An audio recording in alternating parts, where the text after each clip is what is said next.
Hello coder army, कैसे हैं आप सब लोग। आई होप आप सब अच्छे होंगे। तो आज हम पढ़ने वाले हैं डीप लर्निंग के बारे में। आप पूछेंगे भैया क्यों। देखो, अक्सर हम लोगों ने एक स्टेटमेंट सुनी हुई होती है कि जो हमारा एआई होता है ना, वो खुद से लर्न करना स्टार्ट कर देता है, वो खुद से चीजों को सीख जाता है। और ये एक ऐसी स्टेटमेंट है जो हमको समझ नहीं आती और उसको हमने एक्सेप्ट कर लिया है। आज हमारे इस फर्स्ट क्लास में, जो हमारी मास्टर क्लास है, इसमें मैं आपको बताऊंगा कि ये मशीन कैसे लर्न करती है।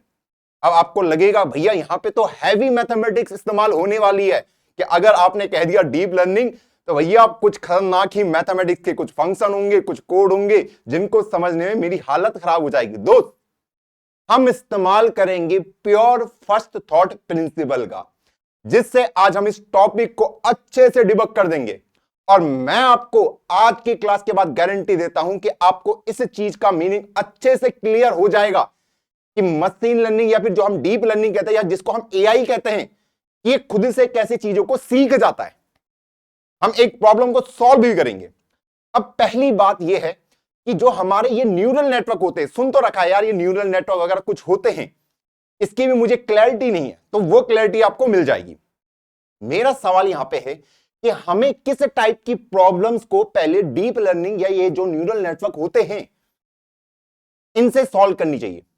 अगर मैं आपके सामने एक प्रॉब्लम स्टेटमेंट रखूं, सिंपल, कि आपको मैं एक नंबर देता हूं और आपको बताना है क्या वो प्राइम है या नहीं है। आपको इसका कोड लिखना है। तो आप बैठेंगे और आप में से मैक्सिमम बच्चे शायद लिख सकते हैं। कमेंट में बता दिए क्या आप इसका कोड लिख सकते हैं खुद से। हाँ भैया, हम इसके कोड खुद से लिख सकते हैं, क्योंकि यहां पे मैं खुद से लॉजिक को डिफाइन कर सकता हूं या फिर रूल्स को बना सकता हूं। मैं सिंपल क्या करूंगा कि कोई भी नंबर प्राइम है या नहीं है उसके रूल्स मुझे पता है। ऐसे ही अगर मैं आपको एक और प्रॉब्लम दूं कि आपके पास कुछ नंबर प्रेजेंट है और उनको आपको असेंडिंग ऑर्डर में लगाना है, मतलब सॉर्ट करना है, तो क्या आप उसका कोड खुद से लिख सकते हैं? हाँ भैया, मैं उसका कोड खुद से लिख सकता हूं। मेरे पास अलग अलग एल्गोरिथम प्रेजेंट है। उन एल्गोरिथम की हेल्प से बबल सॉर्ट लगाऊं, सिलेक्शन सॉर्ट लगाऊं, इंसर्शन लगाऊं, मर्ज लगाऊं, कोई भी सॉर्टिंग एल्गोरिथम यहां पे इस्तेमाल कर सकता हूं और उसको सॉर्ट कर सकता हूं। तो दोस्तों, जहां पे आप अपने लॉजिक को डिफाइन कर सकते हैं या रूल्स बना सकते हैं, वहां पे आपको डीप लर्निंग की बिल्कुल भी जरूरत नहीं है, ना ही आपको वहां पे न्यूरल नेटवर्क वगैरह की जरूरत है। अब आप पूछेंगे भैया कहां पे मुझे इसकी जरूरत पड़ेगी। बहुत वैलिड सवाल है। अब अगर मैं आपसे एक सवाल पूछता हूं सिंपल सा, कि मैं अगर आपको एक ऐसा कोड लिखना है कि मैं आपको इनपुट में एक इमेज ला के दूं, क्या ला के दूं? एक इमेज, और आपको सिंपल ये बताना है कि क्या ये इमेज डॉग है या नहीं है। और अब आपकी हालत टाइट हो गई होगी। कितने बच्चों के ये एक बार कमेंट में लिख दो। हाँ भैया, यार पहले तो तुम सोचोगे यार मैं इनपुट में डॉग की इमेज लूंगा कैसे मैं इसका C++ जावास्क्रिप्ट में कोड लिखूं, जो भी आपकी प्रेफरेबल लैंग्वेज होगी। सबसे पहले मुझे करना क्या पड़ेगा? पहले मुझे यहां पे लॉजिक क्रिएट करना पड़ेगा, जैसे हमने वहां पे रूल्स बनाए थे सॉर्टिंग के लिए, या फिर प्राइम नंबर प्राइम है या नहीं है। पर यहां पे मैं क्या रूल्स बनाऊं या क्या लॉजिक बनाऊं कि इस फोटो के अंदर कुत्ता प्रेजेंट है या नहीं है? क्या रूल्स बनाऊं मैं यहां पे? अब अगर मैं आपसे पूछूं कि आप किसी भी कुत्ते को कैसे डिफाइन करते हैं, आप बताइए मुझे। जो छोटा बच्चा होता है, मान लो एक 3-4 साल का बच्चा है, उसने आज तक कुत्ता नहीं देखा है, डॉग उसने देखा ही नहीं है, तो आप उसको कैसे सिखाते हो कि भाई ये डॉग है? सोचो एक बार, फर्स्ट थॉट प्रिंसिपल यही है। तो भैया मैं तो कुछ नहीं करता, 3-4 साल का बच्चा है, डॉग अगर उसने पहली बार देखा है तो मैं उसको बोलता अरे डॉग है। तुम ये तो नहीं बताते ना उसे, अरे बेटा ये डॉग है, इसकी आंख है, इसके ये कान है, इसका ये मुंह है, इसकी हाइट ये इतनी होती है, इसकी ये पूंछ होती है। क्या आप ऐसे करके छोटे बच्चे को सिखाते हैं? नहीं भैया, नहीं सिखाता। तो क्या वो छोटा बच्चा पहली बार में समझ जाता है कि ये डॉग है? नहीं भैया, पहली बार में तो नहीं समझेगा अगर उसने पहली बार देखा है। लेकिन अगर मैं उसको ये चीजें रोज दिखा दूं या 3-4 दिन में एक बार दिखा दूं कि ये डॉग है, ये डॉग है, तो कुछ दिन बाद ऐसा होगा उस बच्चे को पता चल जाएगा कि ये क्या है, डॉग है। आपने वहां पे उसको कोई भी रूल या कोई भी लॉजिक समझाने की जरूरत ही नहीं करी। आपने बस सिंपल क्या करा बताइए, मैंने उस चीज को उसको मल्टीपल टाइम दिखा दिया।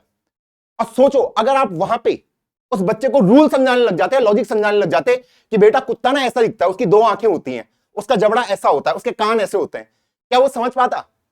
फिर तो वो कंफ्यूज हो जाता। मान लो कल को उसको बिल्ली दिखती तो बिल्ली को भी डॉग ही बोलता कि ये भी डॉग है। लेकिन उस बच्चे को पता है अगर आपने उसको बिल्ली दिखा दी 15-20 बार, 50 बार या 100 बार, तो वो बिल्ली और डॉग को आइडेंटिफाई कर सकता, अलग कर सकता, नहीं कर सकता? हाँ। अब वहीं सोचो अगर मैं उसको रूल बताने लग जाता हूं छोटे बच्चे को कि बेटा नहीं, तू मेरे रूल के हिसाब से चल, इसके 2 कान होते हैं, इसके 2 आंख होती है, उसका मुंह ऐसा होता है, उसकी पूंछ होती है, वो लेगा, छोटा बच्चा कहेगा ये तो बिल्ली में भी है। तो बच्चा कभी इनके बीच में डिफरेंशिएट कर पाएगा? आप बताइए। अगर आप उसको रूल समझाने लग जाते कि भैया कुत्ता कैसे दिखता है, बिल्ली कैसे दिखती है, नहीं भैया बता पाते। भैया एक चीज बता पाता कि जो बिल्ली है वो छोटी होती है और कुत्ता थोड़ा सा बड़ा होता है, ऐसे करके शायद उसको समझा पाता। लेकिन कुछ कुत्ते तो छोटे भी होते हैं। तो यहां पे हमें दिक्कत क्या आ रही है? और हमने उस बच्चे की इस प्रॉब्लम को सॉल्व कैसे किया कि हमने उसको एक ही चीज मल्टीपल टाइम दिखा दी और उसने वो लॉजिक अपने माइंड में कैसे बनाई वो हमें भी नहीं पता। आप खुद देखो ना, आपके माइंड में क्या लॉजिक है, क्या रूल है कि ये कुत्ता है ये नहीं है? सोचो सोचो, एक बार सोचने की कोशिश करो। अगर आप मेरे वाले आंसर दे रहे हैं किसके 2 कान 2 आंख ऐसे करके, तो वो तो बहुत सारी चीजों में अप्लाई होता है, फिर भी आप आंसर में आ जाते हैं। क्यों? क्योंकि आपने भी कुत्ते को बहुत बार देखा, आपने भी बिल्ली को बहुत बार देखा है। तो क्या मैं ये सेम चीज मशीन के साथ नहीं कर सकता? जहां पे मेरे लिए मुश्किल है रूल को डिफाइन करना या लॉजिक को क्रिएट करना कि कुत्ता कैसा दिखता है या बिल्ली कैसे दिखती है, मैं मशीन को ही मल्टीपल टाइम सेम चीज दिखाऊं और वो खुद के रूल खुद बना दे या खुद के लॉजिक खुद बना दे, जैसे एक छोटा बच्चा बनाता है। मजा नहीं आ जाएगा? हाँ भैया मजा आ जाएगा।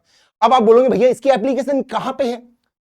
ये जो डीप लर्निंग की जो एप्लीकेशन है ये कहां इस्तेमाल होती है? अरे दोस्त ये मल्टीपल जगह इस्तेमाल होती है। अक्सर आपने देखा होगा जब आप हाईवे में जाते होंगे तो वहां पे कैमरा लगा होता है कि अगर आप इतनी स्पीड से ऊपर हैं तो आपका क्या कट जाएगा? चालान कट जाएगा। कितने लोगों को कटा चालान कटा, वो एक बार कमेंट में लिख दे। हाँ, तो वो होता कैसे? वो क्या करता है भैया, वो इमेज खींचता है आपकी नंबर प्लेट की और वहां से उस नंबर प्लेट पे उस फोटो में क्या नंबर लिखे है वहां से उस नंबर को निकालता है और आपका चालान आपके घर पे भेज देता है। तो वो इस इमेज से क्या निकाल रहा था? आपके नंबर को एक्सट्रैक्ट कर रहा था। तो उसको उस नंबर को आइडेंटिफाई भी करना आना चाहिए। अगर मैं आपको भी बोलूं कि मैं आपको एक फोटो देता हूं उसमें एक नंबर लिखा है, क्या आप उसको उसका कोई लॉजिक क्रिएट कर सकते हैं खुद से? C++ में किसी भी लैंग्वेज कर सकते हैं? खुद के रूल्स बना सकते हैं? नहीं। तो अब आपको डिफरेंशिएशन क्लियर यहां पे मैं बता दूं, जहां पे आप लॉजिक या रूल्स खुद से बना सकते हैं वहां पे आप अपना नॉर्मल कोड लिखिए। जहां पे एज अ ह्यूमन आपके लिए पॉसिबल ही नहीं है लॉजिक और रूल्स क्रिएट करना, तभी तो हम कोड लिख पाएंगे। तो हम वहां पे डीप लर्निंग का इस्तेमाल करेंगे। और डीप लर्निंग में हम कुछ नहीं करते, हम उसको कोई डेटा इतनी बार दिखा देते हैं कि वो खुद समझ जाता है कि ये क्या है। वो कुत्ता बिल्ली हाथी घोड़ा हर चीज का डिफरेंशिएशन कर लेगा। इवन आपका जो फेस रिकॉग्निशन सिस्टम होता है वो भी ऐसी करता है। आप बताइए आप फेस रिकॉग्निशन सिस्टम कैसे बना पाते अगर कोई इंसान बैठ के रूल बनाना स्टार्ट कर देता? सोचो इतने सारे इंसान और फिर भी हमारा जो फोन का कैमरा है हमारे उससे ओपन होता है और किसी से नहीं होता। तो मैं क्या क्या उसको डिफरेंशिएशन बताऊं? क्या मैं उसको मैनुअली बताता कि ये इंसान ऐसा अलग दिखता है, ये इंसान ऐसे अलग दिखता है? मशीन को सोचने दो कि वो कैसे उसमें डिफरेंशिएशन कर रहा है। मशीन को अपने रूल खुद बनाने दो, तुम मत बनाओ। तो सिंपल ये है कि जहां पे मैं खुद से फॉर्मूला लॉजिक कुछ क्रिएट ना कर पाऊं वहां पे हम डीप लर्निंग का प्रयोग करेंगे। As simple. डेफिनेशन को कमेंट में लिख दो अगर समझ आया थोड़ी बहुत भी, आगे चीजें क्लियर होंगी और ज्यादा। अब मैं आपको बताता हूं डीप लर्निंग का कमाल। मैं आपको एक प्रॉब्लम पूछता हूं, आज आपको क्लियर हो जाएगा मशीन सीखती कैसे वो भी आपको क्लियर हो जाएगा। कोई इसमें रॉकेट साइंस नहीं है, बहुत ही सिंपल है। आपके सामने ये डेटा रखा है, एक बच्चा 2 घंटे पढ़ता है उसके मार्क्स 22 आते हैं, एक बच्चा 3 घंटे पढ़ता है उसके मार्क्स 32 आते हैं, 4 घंटे 42, 5 घंटे 52, 6 घंटे 62 मार्क्स आते हैं। आप मुझे कमेंट में बताइए अगर एक बच्चा 7 घंटे पढ़ रहा है तो उसके मार्क्स आपको प्रिडिक्ट करने कितने आ रहे हैं? क्या फॉर्मूला बनाया आपने? कुछ फॉर्मूला बनाया होगा। हाँ भैया, भैया अगर वो 7 घंटे पढ़ रहा है तो उसके 72 मार्क्स आएंगे, क्योंकि यहां पे मैं डेटा को आराम से देख सकता हूं। मैं यहां पे इनके बीच में पैटर्न देख पा रहा हूं, मैं रूल बना पा रहा हूं। रूल क्या है इसका? अगर मान लो उसको मैं x बोल दूं और आउटपुट को y बोल दूं तो इसका तो मैं कोड खुद लिख दूंगा कि भैया मुझे पता है कि y equal to 10x plus 2। यही तो फॉर्मूला बनेगा, यही तो लॉजिक बनेगा इसका कि 10 टू 20 प्लस 2 22। अगर x की वैल्यू 3 है 10 3 30 प्लस 3 32। तो यहां पे मैंने लॉजिक को खुद बिल्ड कर दिया यहां पे। तो यहां पे मैं C++ का कोड खुद से लिख सकता हूं, खुद से। ओके हां, मैं कह रहा हूं यहां पे तो आपने आराम से कर दिया, आपने खुद से ही ये फॉर्मूला क्रिएट कर दिया। डीप लर्निंग का कमाल कहां पे, डीप लर्निंग आपके लिए क्या करेगी कि आपको ये जो लॉजिक है ना, खुद से सोचने की जरूरत नहीं है कि ये फॉर्मूला बना कैसे। डीप लर्निंग ये फॉर्मूला आपके लिए खुद ही निकाल देगी। मैंने क्या कहा, डीप लर्निंग आपके लिए ये फॉर्मूला खुद निकाल देगी, आपको भी निकालने की जरूरत नहीं है। बस आप उसको ये डेटा दिखा देना कि भैया 2 आया तो आउटपुट ये आ रहा, 3 है तो आउटपुट ये आ रहा, 4 है तो ये आ रहा है। ये फॉर्मूला वो खुद निकाल देगी। अभी मैंने मैन्युअली निकाला है, मैन्युअली, है ना, हमने कुछ तो दिमाग लगाया होगा क्योंकि सिंपल था यहां पे।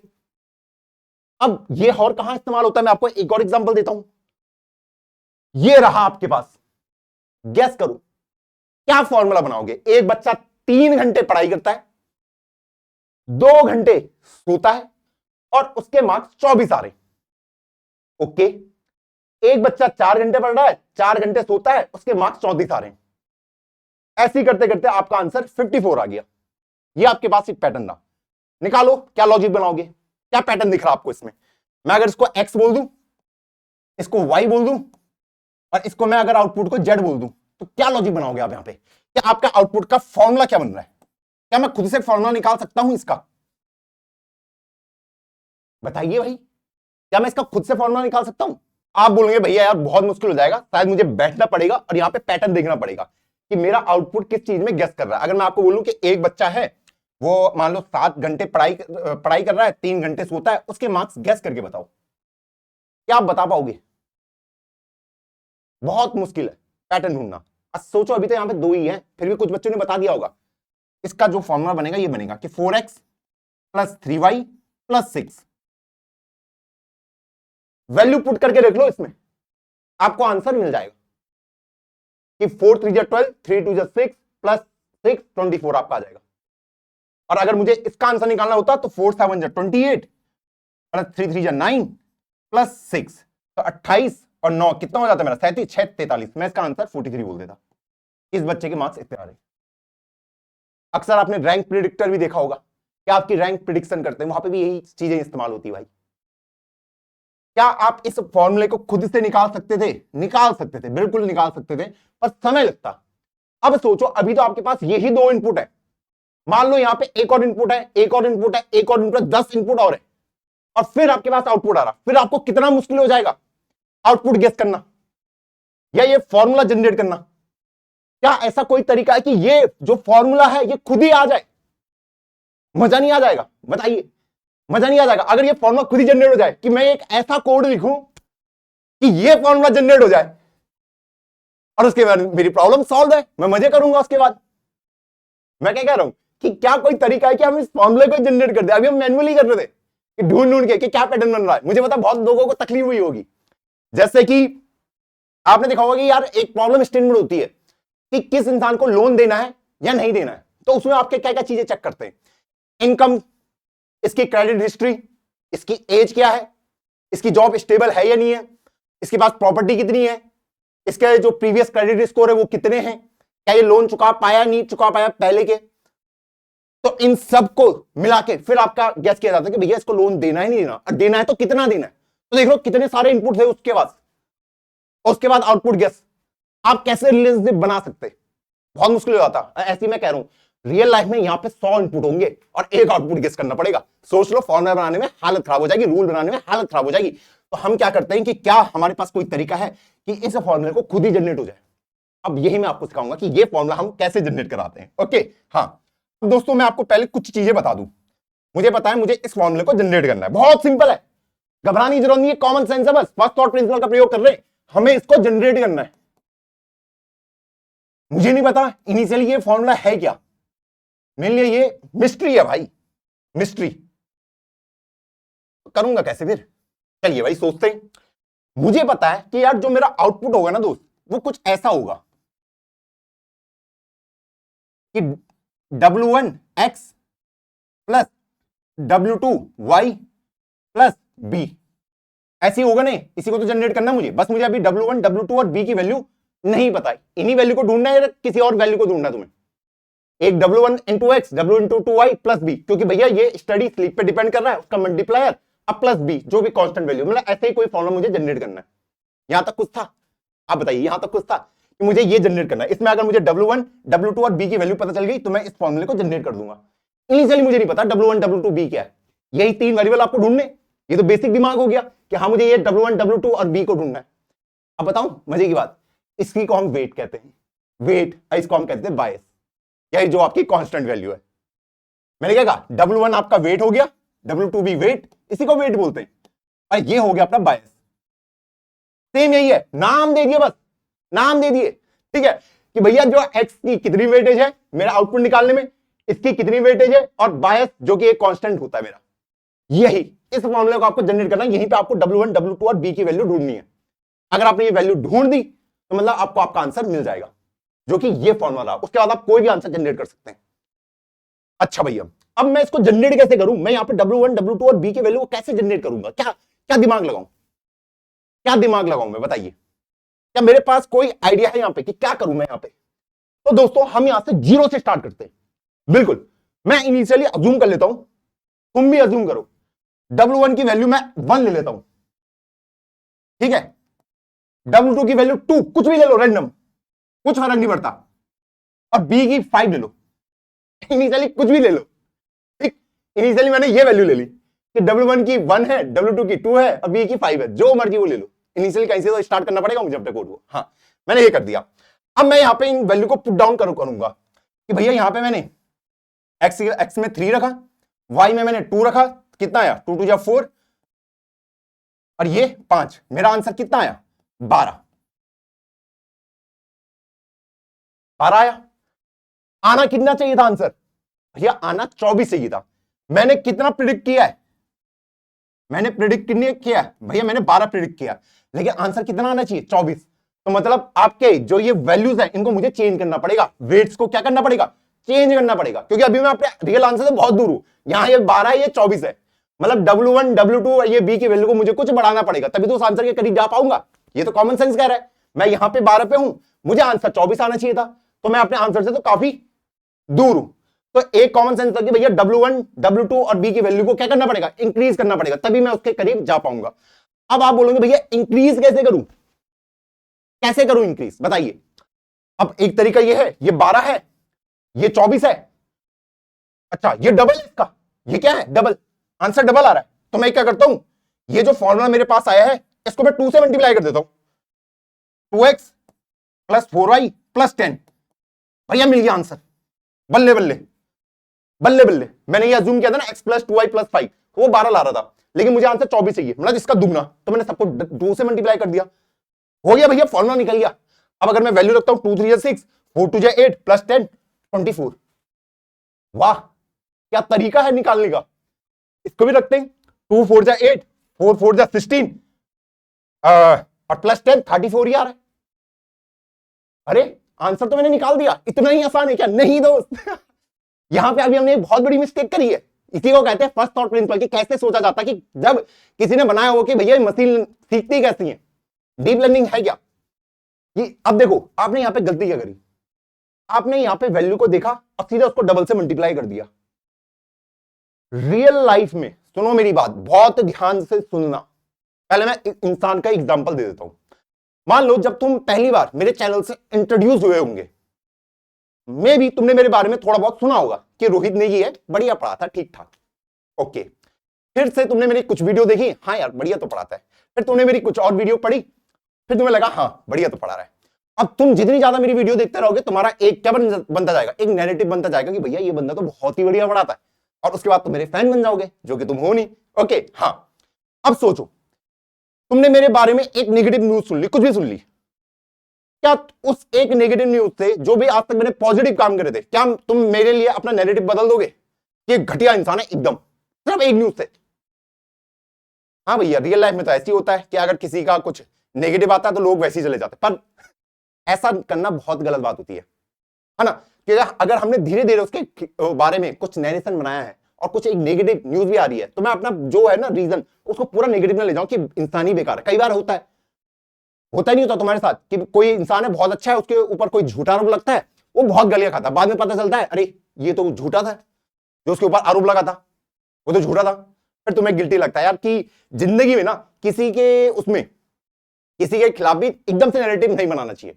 अगर उसका कांस्टेंट पैटर्न है तभी हमें लगे कि हाँ ये बार बार गलत ही काम करते जा रहा है, तब हमें पता कि हाँ गलत इंसान है। लेकिन एक दो हो गया तुमने बिल्कुल ही नेगेटिव बना दिया, क्या मतलब झूठा हो। सेम काम हम यहां पे भी करते हैं। रियल लाइफ में जो आपके पास यहां पे डेटा होते हैं ना, डेटा पॉइंट्स, ये एक्स ये वाई, ये कहीं से तो इकट्ठा करेंगे ना उन्होंने। हाँ, कई बार ऐसा हो सकता है कि ये जो डेटा है इसी में एरर है या फॉल्ट है। कुछ डेटा पॉइंट ऐसे हो सकते हैं, मान लो नीचे कोई डेटा है तुम्हारा ऐसा 2 5, अब मान लो यहां पे 100 आ रहा है, क्या आ रहा है 100 आ रहा है, या फिर 100 ना बोलते हुए 60 बोल देता हूं। ठीक, तुमने बोला यार चलो ये आ रहा है 2 5 और 60 आ रहा है, ये बिल्कुल इस फॉर्मूले को फॉलो नहीं कर रहा कि 4 2 8 3 5 15 प्लस 6 कुछ और ही आंसर आएगा। लेकिन ये नॉइसी डेटा था, ये कैसा था, गलत डेटा था। और मान लो कि तुमने मान लो अभी तक ये फॉर्मूला जनरेट कर रखा है 2x प्लस 4y प्लस 10, फिर तुमने इसमें वैल्यू रखने की कोशिश करी कि तुमने देखा 2 2 जा 4 4 5 जा 20, तो ये हो गया 24 प्लस 10 34। ठीक, इसको 16 ना लेते हुए मैं क्या ले लेता हूं 34, कितना हो गया 4 5 जा 20 2 2 जा 4 34 34 हुआ कि 24 10 34, हाँ 34 हुआ। अब मान लो यहाँ पे आउटपुट मान लो 68 है, अज्यूम कर लो। ठीक है, तो तुमने वही कैलकुलेशन करी यार, यहाँ पे 34 है और यहाँ पे क्या है 68 है, तो मुझे आंसर को डबल करना पड़ेगा, और तुमने अपना पूरा फॉर्मूला फिर से चेंज कर दिया सिर्फ एक उसके दम पे कि भैया अगर मैं इसको 2 से मल्टीप्लाई कर दूं। अब देखो तुम्हारा नया फॉर्मूला ये जनरेट हुआ है, क्या ये फॉर्मूला यहां पे काम करेगा इस वाले के लिए, तुम मुझे बताओ। कभी नहीं करेगा। वैल्यू पुट करके देखो 4 3 जा 12 8 2 जा 16 प्लस 20 कुछ और ही आंसर आएगा, क्योंकि ये डेटा कैसा था, नॉइसी डेटा था। कैसा था, नॉइसी, क्योंकि डेटा में भी एरर हो सकते हैं जो आपके पास आते हैं। तो इससे हमने क्या सीखा कि अगर मेरे पास डेटा है तो मैं एकदम से आंसर के पास ना भागूं। इससे क्या फायदा होगा, मैंने कहा अगर मेरे पास डेटा गलत आ रहा है या डेटा सही भी है तो मैं कभी भी एग्जैक्ट आंसर निकालने के पीछे ना भागूं, कि ऐसा ना करूं कि मैंने सीधे इसको डबल से मल्टीप्लाई करके सीधा उसके पास पहुंच गया और गलत आया तो सीधा यहां पहुंच गए। तुम कभी आंसर यहां कूद रहा है कभी वहां कूद रहा है, तुम्हारा मॉडल कभी स्टेबल ही नहीं रह पाएगा। तो यहां पे सबसे सिंपल तुम क्या कर सकते हो कि जब भी कोई डेटा है और तुम्हें पता है कि तुम्हें उसके करीब जाना है तो धीरे धीरे मूव करो।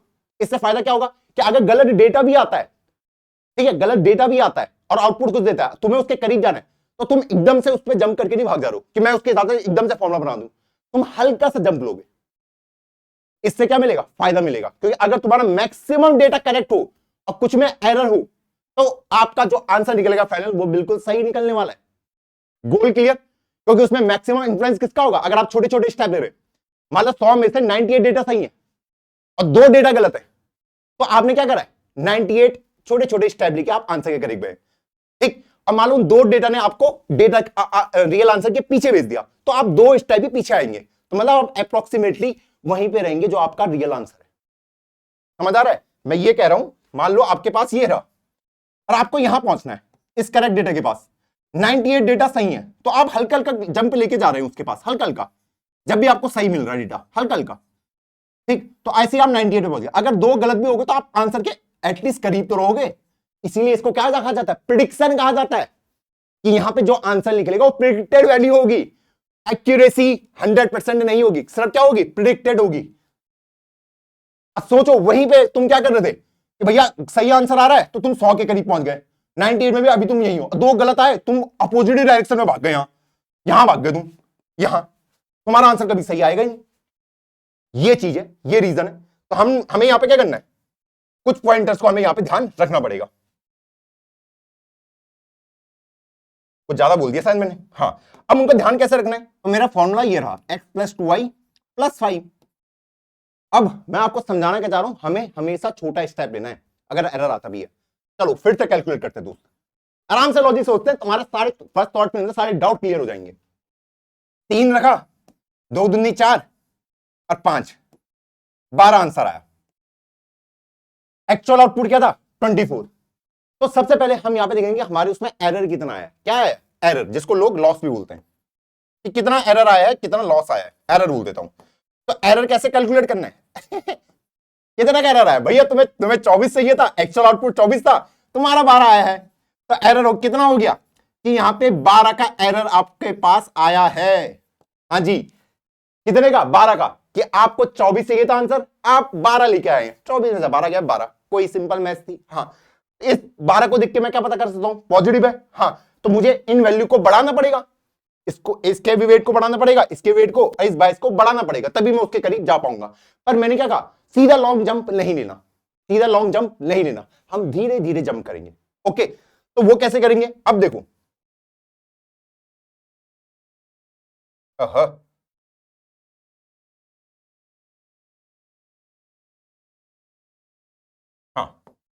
अब हम सीधे हल्का हल्का कैसे जंप करेंगे?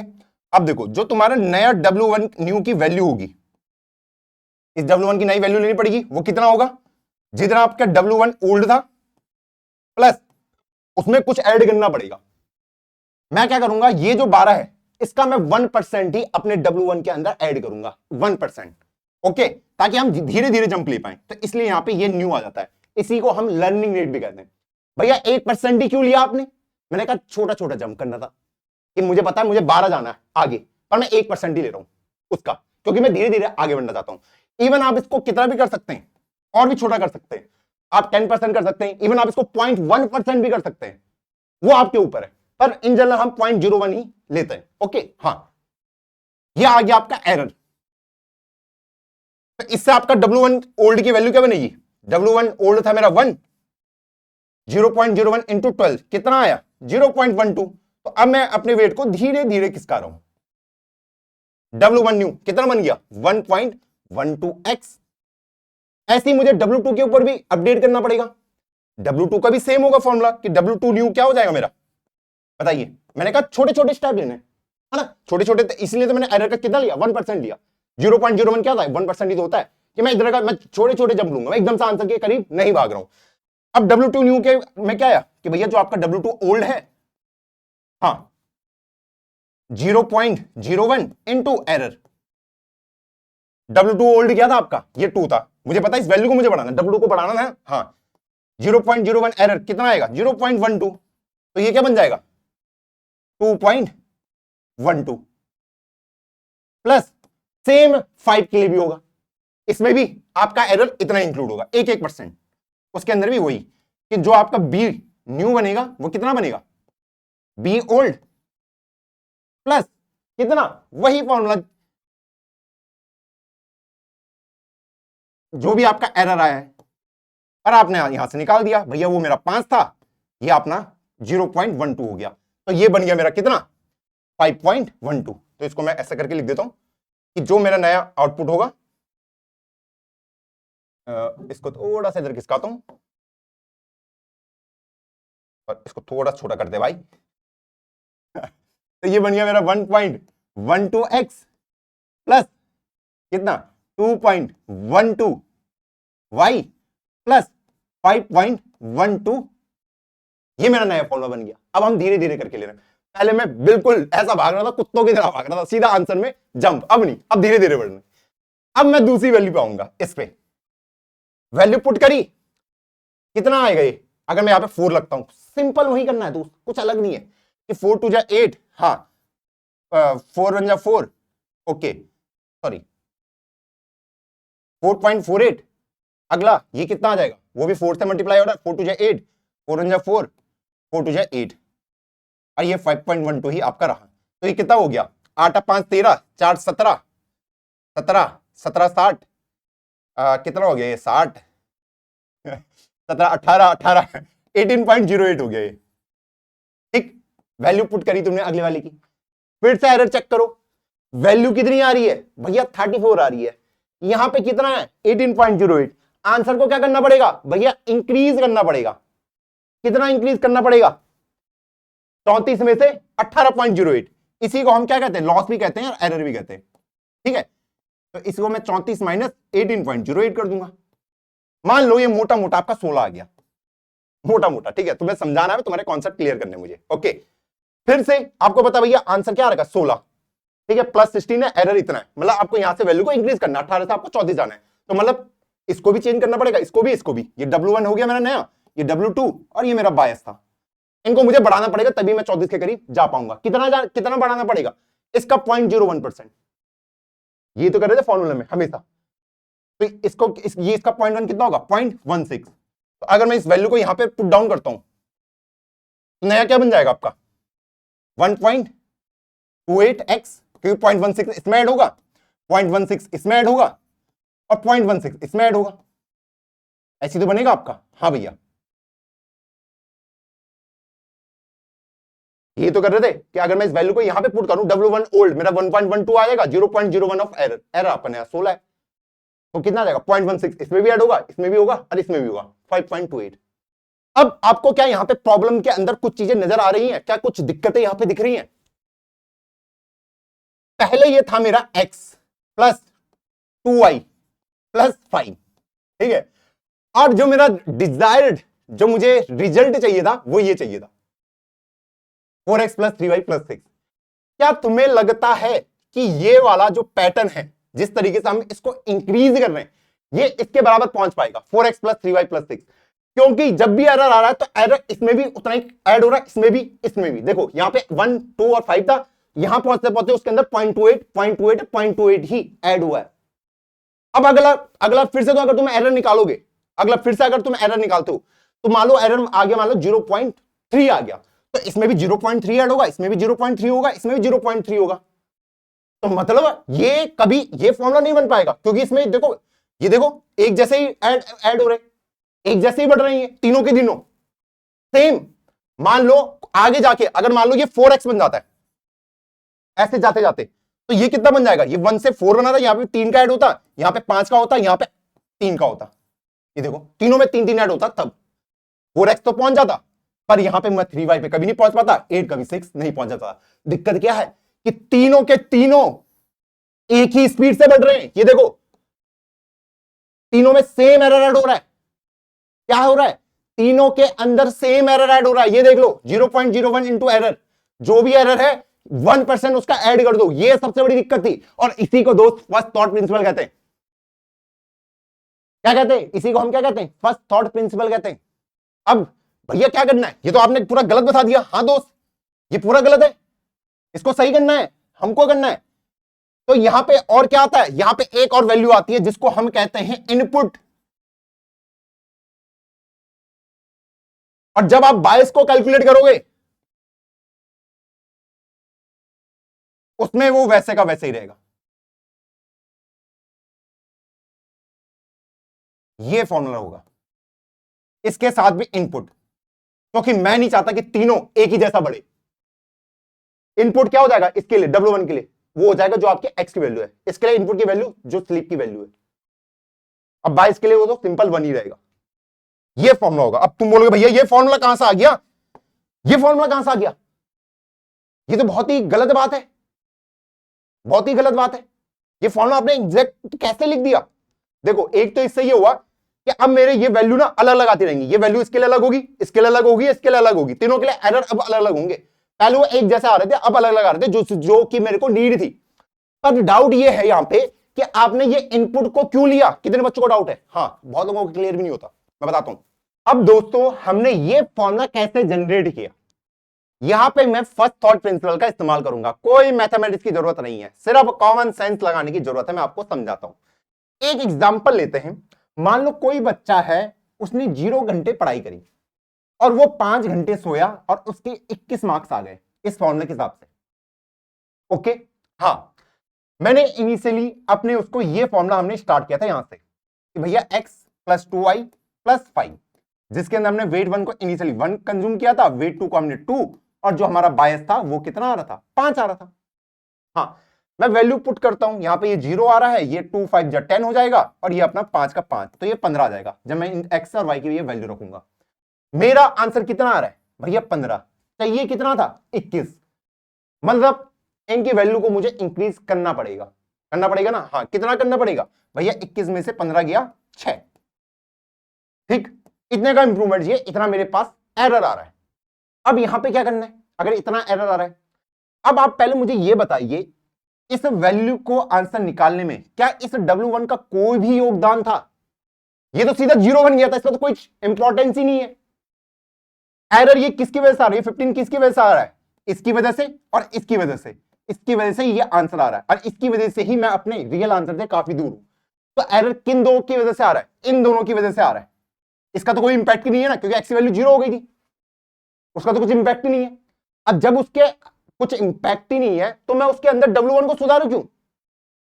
मैं अपने पुराने फॉर्मूले के हिसाब से क्या कर रहा था, हर जो भी W1 था, W1 ओल्ड प्लस 0.01 एरर, तो मैं अगर पुराना फॉर्मूला इस्तेमाल करता तो भैया इसके अंदर भी मुझे कितना करना पड़ता, 1.06x, जबकि इसका तो कुछ इंपैक्ट ही नहीं था आंसर में, एरर लाने में, फिर भी मैं उसको इंप्रूव करा जा रहा सबको ऐसे कि 2.06y प्लस 5.06। अरे जब इसका इंपैक्ट ही नहीं था तो इसको मैं इंप्रूव क्यों कर रहा हूं? है जी, समझ रहे हो? इसका कुछ इंपैक्ट ही नहीं था क्योंकि ये तो 0 बन गया था, और भैया एरर इसकी वजह से इसकी वजह से आ रहा था, जो गलत आंसर आ रहा था और रियल आंसर वो था, तो इंप्रूवमेंट तो सिर्फ 2 और 5 के अंदर ही करना चाहिए, इसके अंदर थोड़ी ना करना चाहिए। इसको तो एक्स का एक्स ही रहने दो जब इसका कुछ इंपैक्ट ही नहीं था।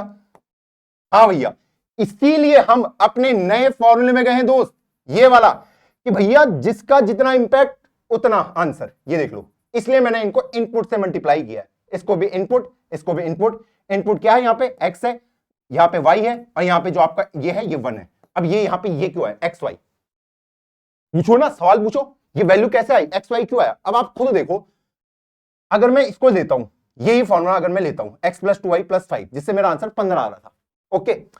आइडियल केस में क्या होता कि मुझे इस 2y को क्या बनाना है, 3y बनाना है, ये तो करना है। हाँ, अभी ये क्या है, मेरा 2 है, मुझे इसको क्या बनाना है, 3 बनाना था, है ना? तो ये जो वेट 2 है इसको मुझे 3 बनाना है, लेकिन अभी ये क्या है, 2 है, तो 3 - 1, तो क्या मैं इसको एरर बोल सकता हूं? ये मेरा एरर है, हाँ, और ये मेरा रियल वैल्यू होगी W2 की रियल वैल्यू जो हमको फाइनल निकालनी है। और इसमें जब ये y मल्टीप्लाई हो रहा था, ये y क्या है, यहां पे 5 है, तो ये एरर को क्या कर दे रहा है, एम्पलीफाई कर दे रहा है, कि अब आपका जो एरर मान लो ये आ रहा था, तो वो अब 5 गुना हो जा रहा है एरर का। तो इसका जो इंपैक्ट है एरर के अंदर वो कितना है, 5 गुना हो जा रहा है। इसीलिए उसको भी कितनी सजा मिलनी चाहिए, उसी इनपुट के हिसाब से सजा मिलनी चाहिए। सेम यहां पे अगर मैं इस +5 को बोलूं, इस +5 की रियल वैल्यू क्या होगी, इसकी होगी 6, जो आपका रियल वाला आएगा आंसर, हाँ, और उसके अंदर कुछ एरर है ये, तो इसका एरर में कितना योगदान है, 1 का ही योगदान है, हाँ, तो इसलिए यहां पे मल्टीप्लाई बाय 1 हुआ। और सेम यहां पे भी हमने वही फॉर्मूला इस्तेमाल किया। ये रहा आपका इंपैक्ट कि भैया इसका एरर के अंदर कितना योगदान है। पहले हम इक्वली डिस्ट्रीब्यूट कर देते कि भैया सबको 0.1 ऑफ एरर दे दो, नहीं, जिसका एरर में जितना योगदान होगा उसको उतनी ज्यादा सजा मिलेगी। गोल क्लियर कि ये वैल्यू कहां से आई, एक्स वाई और ये 1। मान लो अब अगर आगे जाके मैं x प्लस 2y प्लस 5 को अगर ये लिखता, देखो ध्यान से समझो, ये समझ गए, तुम्हारा न्यूरल नेटवर्क कंप्लीट आधा। ये देखो, अगर मैं मान लो ये वाली वैल्यू रखता तो यहां पे क्या आता है आंसर, ये 3 आता, ये 2 to 4 आता, ये 5 आता, ये आता 12। मुझे आंसर क्या चाहिए अपना, 24 मुझे आंसर चाहिए था, ठीक। यहां पे ये 3 की वैल्यू, ये जो आ रहा था आपके पास, ये x, मुझे एक्चुअल में क्या चाहिए था फॉर्मूला, ऐसा कुछ चाहिए था ना कि भैया 4 - 3, क्योंकि अभी तो ये निकालेगा आंसर, हाँ, प्लस ये 2 वाले के लिए सेम हो जाएगा कि 3 - 1 y प्लस 6 - 1, ये मेरा होता, ये भी मेरा एरर होता, इसी वजह से तो ये आंसर आ रहा है x, हाँ, ये भी मेरा एरर होता, हाँ, और ये भी मेरा क्या होता, एरर होता। तो ये जो एरर हो रहा है वो 3 गुना हो जा रहा है, ये जो एरर होता है वो ये कितना हो जा रहा है, सॉरी, जो भी आपका एरर था वो x की वैल्यू क्या है यहाँ पे 3 है, तो भैया वो उसका योगदान 3 है एरर के अंदर। ये y की वैल्यू है, y की वैल्यू क्या है 2, तो एरर का जो योगदान है 2 हो जाता, और इसका यहाँ पे तो मल्टीप्लाई 1, तो एरर का योगदान इसका ये है, इसका कितना है 3 गुना ऑफ एरर। ये रहा कि जिसको जितना योगदान है जिसका, उसको उतनी ही सजा दी जाए, उतनी ही पनिशमेंट दी जाए, ये है सिंपल। और इसीलिए ये फॉर्मूला जनरेट होते हैं दोस्त, ये वाले, ये तीनों, कि W1 ऐसा ढूंढोगे, W2 ऐसा ढूंढोगे, जो बायस होगा वो सिर्फ आपके एरर 0.01 एरर से, बाकी आपके इसी से होंगे। जिसका जितना इंपैक्ट उतना उसको सजा मिलेगी उसके एरर को। पहले हम यूनिफॉर्मली डिस्ट्रीब्यूट कर रहे थे कि हर किसी के ऊपर 0.01 का डाल दिया कि 0.01 एरर, नहीं, अगर तुम्हारे एरर में ये देख लो ना, ये एरर ही तो है 3 कि 4 - 3 हमारा इसलिए x आ रहा था, 3 - 1 2y आ रहा था, 6 - 1 5 इसलिए तो आ रहा था। तो इसको मैं एरर बोल सकता ना कि इसी वैल्यू को तो हटाना है मुझे अपने फॉर्मूले से, इसी को तो हटाना है, और इसी -1 को तो हटाना है। तो जिसका जितना इंपैक्ट, अगर मैं इसको एरर बोलूं तो इसका इंपैक्ट 3 गुना होगा मेरे आंसर पे, इसका इंपैक्ट 2 गुना होगा मेरे एरर पे आंसर पे, और इसका 1 गुना होगा जो भी मेरा एरर आता है, तो उसी के साथ इनको सजा देनी पड़ेगी। तो अब हम यहाँ पे क्या करेंगे, अब हमें नया फॉर्मूला मिल चुका है दोस्त, क्या मिल चुका है, नया फॉर्मूला, जो कि आपका ये फाइनल फॉर्मूला बनेगा, ये जो फाइनल फॉर्मूला बनेगा। अब मैं यहां पे करता हूं, मैंने यहां पे वैल्यू प्रेडिक्ट करी 12, अब ये अलग अलग तरीके से अपडेट होंगे, कैसे होंगे, वैल्यू पुट डाउन करो भैया, मैंने यहां पे 0.01 एरर कितने का है, 24 में से 12 गया, आपका कितना आया, 12 आया, 0.12 मल्टीप्लाई बाय जो भी आपका x है, x क्या है आपका 3 है, तो ये 0.36 बन गया, तो ये बन जाएगा आपका 1.36 ऑफ x। सेम यहां पे क्या जो आपका एरर रहा 0.12 इंटू 2 कितना आता आपका 24, 2.24 ऑफ y, और ये बन जाएगा आपका 5.12। ये आपका नया फॉर्म बना है। अब ये अलग अलग स्पीड से बढ़ रहे हैं, ऐसा नहीं कि हर कोई सेम स्पीड से बढ़ रहा है। पहले वाला जो हमने करा था, जब हमने इनको मल्टीप्लाई करा, हर कोई एक ही स्पीड से बढ़ रहा है। अब देखो अलग अलग स्पीड से बढ़ रहे हैं, यहाँ पे 36 का ऐड है, यहाँ पे 24 का है, और यहाँ पे सिर्फ 0.12। अब सेम कहानी आप इस पे रखोगे, फिर से आपका नया फॉर्मूला जनरेट होगा, और यही आपका रहा कि W1 को मुझे अपडेट कैसे करना है, फिर आप इस पे वैल्यू रखोगे, फिर आप इस पे, फिर इस पे, फिर इस पे। मैं धीरे भी मूव कर रहा हूं और सही डायरेक्शन में भी मूव कर रहा हूं। ये रहा आपका फॉर्मूला। अब इन वैल्यू को आप पुट करते जाओगे, आपके फॉर्मूले बनते जाएंगे, और एक समय ऐसा आएगा कि आप इसके क्लोज पहुंच जाओगे। हाँ जी, और इसीलिए अगर आपने सुना होगा एक चीज कि जो हमारे मशीन लर्निंग और डीप लर्निंग कहां जीतती है, कि मान लो ये इनपुट है और इसको मैं एक्यूरेसी बोल देता हूं या इंप्रूवमेंट बोल देता हूं, ठीक है। तो जो मशीन लर्निंग जो आपकी एल्गोरिथम थी वो ऐसे करके स्टार्ट होती थी, और एक टाइम के बाद आप कितना भी इनपुट उसको दे दो वो सैचुरेट हो जाती थी, उसके बाद उसमें इंप्रूवमेंट नहीं आता था। डीप लर्निंग में ये ग्राफ ऐसे चलता है, धीरे धीरे इंप्रूव होता है, जैसे जैसे आप उसको डेटा बढ़ाते जाओगे वो इंप्रूव होता जाएगा। ये डीप लर्निंग का कमाल है, ये डीप लर्निंग का क्या है कमाल है, और ये मशीन लर्निंग का था। मशीन लर्निंग एल्गोरिथम में किसी और वीडियो में डिस्कस करूंगा, ये हमारा डीप लर्निंग का है, जो कि हम न्यूरल नेटवर्क की जिसकी हम बात करते थे, यही रहा। अब आप देखो पहले यहां पे पहुंचा 1.3x प्लस 2.24y प्लस 5.12, आप ये इनपुट डालोगे ये और इंप्रूव होगा, आप ये डालोगे और इंप्रूव होगा। अभी तो कम इनपुट है तो ये उतना इंप्रूव नहीं हो पाएगा, लेकिन जैसे ही यहां पे डेटा बहुत ज्यादा आएगा, ये डेटा, ये वाला जो डेटा है, मान लो यहां पे 1 लाख एंट्री पॉइंट है, तो ये आपका इजीली ये फॉर्मूला जनरेट हो जाएगा। इतने में तो नहीं हो पाएगा, मान लो अगर आपका इनपुट साइज भी होता 3 है तो 24, फिर तो मेरा फॉर्मूला निकल नहीं पाता। तो जैसे जैसे आपकी वैल्यू बढ़ती जाएंगी ये इसके करीब जाता रहेगा। यहां पे हम एक्यूरेट आंसर को नहीं ढूंढते, अप्रोक्सीमेट, इसलिए तो इसे क्या जाता है प्रिडिक्शन। ऐसा हो सकता है कि फाइनल वाले में जब आपका ये निकले तो ये कुछ ऐसा निकल जाए कि 4.01x plus 2.99 of y plus 6, ऐसा भी हो सकता है कि फाइनल आपका ये आंसर निकल जाए। इसीलिए इसको क्या कहते हैं, प्रिडिक्शन कहते हैं, क्योंकि इस डेटा के अंदर नॉइसी डेटा भी हो सकता है। तो इस तरीके से आप अपने फॉर्मूले को सुधार लो, ऐसे करके आपका आंसर निकल जाएगा। कितना आसान है बताइए। यहां पे मैंने कोई भी रॉकेट साइंस का इस्तेमाल किया, आज आपको वेट क्लियर हो गया। लॉस किसको कहते हैं, जो आप एरर ढूंढते हो उसको हम क्या कह देते हैं, भैया वो हमारा लॉस हो गया। और ऐसे करके मशीन सीखती जाती है। ये देखिए ये इसकी सीखने की प्रोसेस हो गई। जब कहते हैं ना कि भैया हमारी जो मशीन है, जो डीप लर्निंग है, ये इंप्रूव हो रही है, ये सीख रही है, सीखने का मतलब दोस्त कुछ नहीं है, इन वेट को एडजस्ट करने को ही सीखना कहते हैं। सीखने का कुछ मतलब नहीं है यहां पे, सिर्फ ये है कि इन वेट की असली वैल्यू ढूंढो, वेट और जो भी आपके बाइसेस है इनकी आप सही वैल्यू ढूंढो। तो देखो ये वेट इंप्रूव हो रहे ना, पहले यहां पहुंचा, यहां पहुंचा, यहां पहुंचा, उसके बाद कुछ और पूछेगा। तो ये सिर्फ हम क्या करें कि ये लर्निंग हो रही है। लर्निंग कुछ नहीं है कि इन वेट की सही वैल्यू को धीरे धीरे करके ढूंढा जा रहा है। और कभी भी आपको ओवरशूट नहीं करना कि आपने कोई फॉर्मूला करा सीधा आप उस फॉर्मूले में जंप कर गए, ये नहीं करना कभी भी गलती, क्योंकि हमारे डेटा में फॉल्ट हो सकता है। अब शायद सारे डॉट कनेक्ट हो रहे होंगे, और ऐसे ही हमारा जो होता ना न्यूरॉन, या फिर इसको हम सिंगल परसेप्ट्रॉन भी बोलते हैं, कि जहां पे आप एक एक्स की वैल्यू दे रहे हो, एक वाई की वैल्यू दे रहे हो, और एक आप बायस दे रहे हो। तो ये W1 से मल्टीप्लाई होता है, ये W2 से, और ये बायस, और ये आपके लिए आउटपुट जनरेट करता है। इसी को हम परसेप्ट्रॉन भी बोलते हैं, या फिर आप इसको न्यूरॉन भी बोलते हैं। दोस्तों ये बेसिक है न्यूरॉन का। या फिर आप न्यूरल नेटवर्क जो आपने अक्सर देखा होगा कि कुछ ऐसा दिखता है, ये बेसिक हो गया उसका। ऐसे ऐसे करके आपने देखा होगा कि अगले लेवल पे ऐसे बनते ही हैं, ऐसे ऐसे करके, ऐसे ऐसे करके, ऐसे ऐसे करके, ऐसे ऐसे करके कुछ डायग्राम अगर आपने देखा होगा। हाँ, अब मान लो फाइनल में आपका ऐसा ऐसा करके कुछ आंसर आ रहा है, ये आपका न्यूरल नेटवर्क हो गया, ये उसका सिंगल एक सेल हो गया जिससे हम चीजों को सॉल्व कर रहे हैं। अभी जो हमारा प्रेजेंट वाला है ये सिर्फ लीनियर इक्वेशन को सॉल्व कर सकता है, जो आपकी क्वाड्रेटिक होंगी, क्यूब होंगी, वहां पे ये वाला फॉर्मूला नहीं काम करेगा। वहीं पे ही हमारे पास ये मल्टी लेवल पे न्यूरॉन्स प्रेजेंट रहते हैं। मैंने क्या कहा, मैं ये कह रहा हूं, अभी मुझे पता है कुछ बच्चों के सर के ऊपर से जा रहा होगा, मैंने कहा ये सिर्फ लीनियर इक्वेशन को सॉल्व कर सकता है, जो लीनियर प्रॉब्लम होती है। ये आपके क्वाड्रेटिक क्यूबिक वाली को ये सिंगल सेल सॉल्व नहीं कर सकता। अब वो कैसे होंगे वो मैं आपको कभी आगे के लेक्चर में बताऊंगा, लेकिन आज आपको इतना कॉन्फिडेंस आ गया कि चीजें सीखती कैसी हैं। तो ऐसे ही होता है कि जब आप उसको इमेजेस दिखाते हैं ना, तो वो इमेजेस को मैं भी क्या कर रहा है, उसको इनपुट ले रहा है, अपने वेट को क्या कर रहा है, एडजस्ट कर रहा है, सिंपल, और कुछ नहीं कर रहा। उसने डॉग की इमेज ली, आपने बताया हाँ इसका आंसर ये डॉग है, तो डॉग के लिए आपने बोल दिया 1, और डॉग नहीं है तो आंसर 0। तो अगर उसने सही गेस किया कि ये डॉग है तो अपने वेट को एडजस्ट करने की जरूरत नहीं है। अगर उसने गलत गेस किया तो फिर वो अपने वेट, अपने बाइसेप्स सबको एडजस्ट करेगा। इसी को लर्निंग कहते हैं और किसी को नहीं कहते। समझ रहे हो?